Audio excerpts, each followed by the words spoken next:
Жизнь 25-летнего парня унесла страшная авария в Искогорском районе. На 31-м километре автодороги Казань-Малмыж лоб в лоб столкнулись «Газель» и «Део Нексия».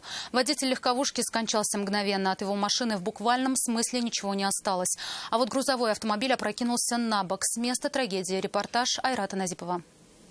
Какая была скорость у обеих машин? На момент столкновения остается судить по повреждениям. Легковушка разорвало. У его водителя просто не было шансов выжить. Второй участник столкновения выжил, получил травмы и был госпитализирован.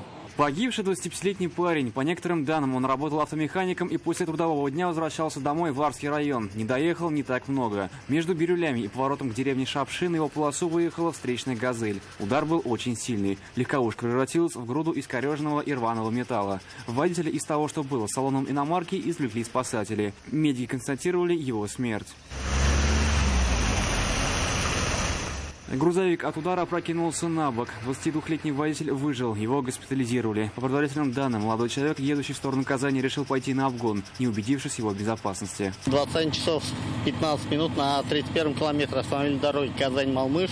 Водитель автомобиля «Газель» 1998 года выехал на полустречных движений и совершил столкновение со встречным автомобилем «Део Нексия» под управлением водителя 1995 года рождения. Окончательно степень вины автомобилиста определит следствие. Как говорят местные жители, на этой дороге нередко происходят аварии с летальными исходами. В память о некоторых жертвах ДТП вдоль всей трассы установлены памятники.